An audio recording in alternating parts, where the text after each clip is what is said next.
द्रोणाचार्य। आचार्य द्रोण महर्षि भरद्वाज के पुत्र थे।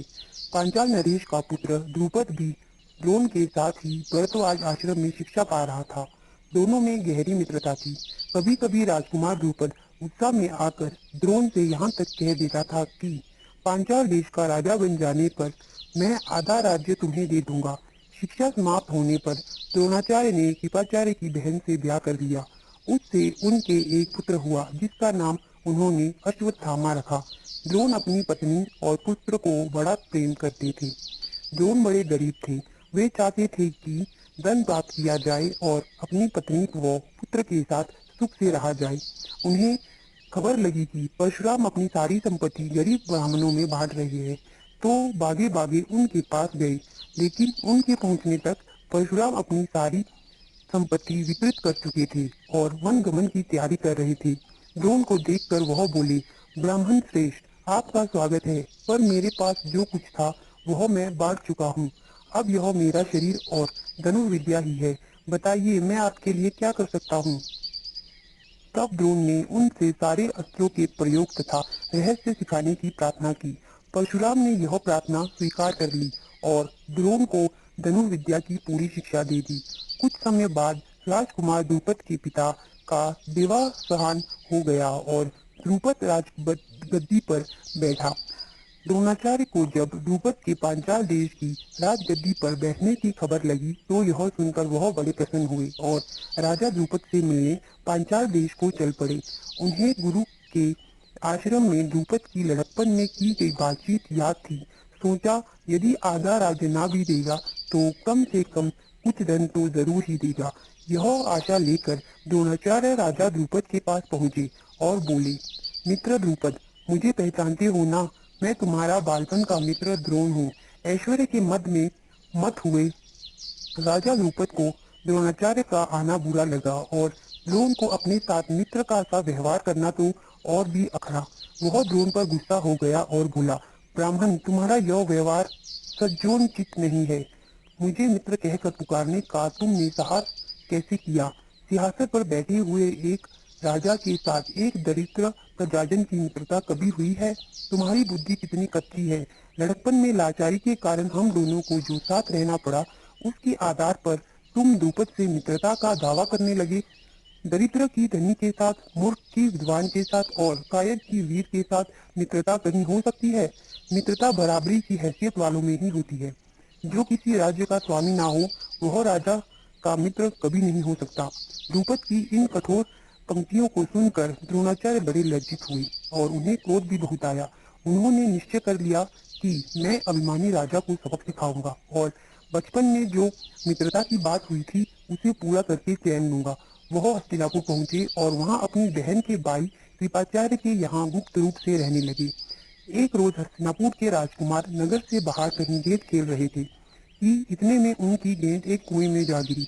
युधिष्ठिर उसको निकालने का प्रयत्न करने लगे तो उनकी अंगूठी भी कुएं में गिर गई। सभी राजकुमार कुएं के चारों ओर झांक झांक कर देखने लगे, पर उसे निकालने का उपाय किसी को नहीं सूझता है। एक कृष्ण वर्ग का ब्राह्मण मुस्कुराता हुआ यह सब चुपचाप देख रहा था। राजकुमारों को उसका पता नहीं था। राजकुमारों को अचरज में डालता हुआ वह बोला, राजकुमारों, बोलो, मैं गेंद निकाल दूं तो तुम मुझे क्या दोगे? ब्राह्मण श्रेष्ठ, आप गेंद निकाल देंगे तो कृपाचार्य के घर आपकी बढ़िया दावत करेंगे। युधिष्ठिर ने हंसते हुए कहा। तब द्रोणाचार्य ने पास में पड़ी हुई सिंक उठा ली और उसे पानी में फेंका। सिंक गेंद को जाकर ऐसे जाकर लगी जैसे तीर और फिर इस तरह लगातार कई सिंके वे कुएं में डालते गए। सिंके एक दूसरे के सिरों में चिपकती गई। जब आखिरी सिंक का सिरा कुएं के बाहर तक पहुंच गया तो द्रोणाचार्य ने उसे पकड़कर खींच लिया और गेंद निकल आई। सब राजकुमार आश्चर्य से यह करतब देख रहे थे। उन्होंने ब्राह्मण से विनती की कि युधिष्ठिर की अंगूठी भी निकाल दीजिए। द्रोण ने तुरंत धनुष चढ़ाया और कुएं में तीर मारा। पल भर में बाण अंगूठी को अपनी नोक में उठाए हुए ऊपर आ गया। द्रोणाचार्य ने अंगूठी युधिष्ठिर को दे दी। यह चमत्कार देखकर राजकुमारों को और भी ज्यादा अचरज हुआ। उन्होंने द्रोण के आगे आदर पूर्वक सिर नवाया और हाथ जोड़कर पूछा, महाराज, हमारा प्रणाम स्वीकार कीजिए और हमें अपना परिचय दीजिए।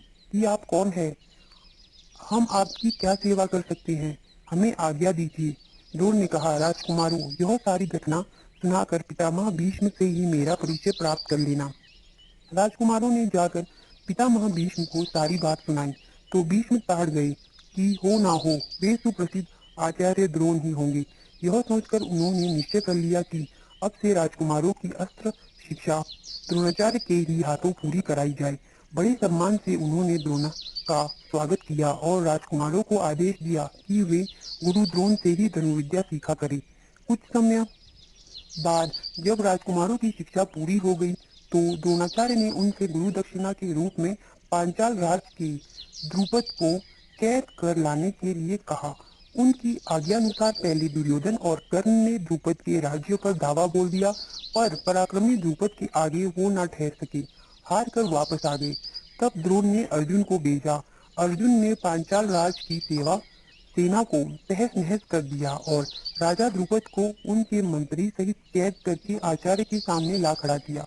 द्रोणाचार्य ने मुस्कुराते हुए द्रुपद से कहा, हे वीर, डरो नहीं, किसी प्रकार की विपत्ति की आशंका ना करो।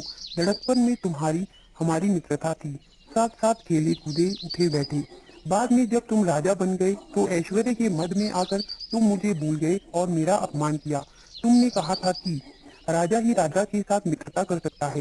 इसी कारण मुझे युद्ध करके तुम्हारा राज्य छीनना पड़ा, परंतु मैं तो तुम्हारे साथ मित्रता ही करना चाहता हूँ।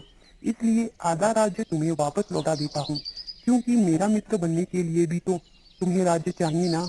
मित्रता की तो बराबरी की हैसियत वालों में ही हो सकती है। द्रोणाचार्य ने इसे अपने अपमान का काफी बदला समझा और उन्होंने द्रुपद को बड़े सम्मान के साथ विदा किया। इस प्रकार राजा द्रुपद का गर्व चूर हो गया, लेकिन बदले से घृणा दूर नहीं होती। किसी के अभिमान को ठेस लगने पर जो पीड़ा होती है उसे सहन करना बड़ा कठिन होता है। द्रोण से बदला लेने की भावना द्रुपद के जीवन का लक्ष्य बन गई। उसने कई कठोर व्रत और तप इस कामना से किए कि उसे एक ऐसा पुत्र हो जो द्रोण को मार सके, साथ ही एक ऐसी कन्या हो जो अर्जुन को बिहाई जा सके। आखिर उसकी कामना पूरी हुई। उसके धृष्टद्युम्न नामक एक पुत्र हुआ और द्रौपदी नामक की एक कन्या। आगे चलकर कुरुक्षेत्र की रणभूमि में अजय द्रोणाचार्य इसी धृष्टद्युम्न के हाथों मारे गए थे।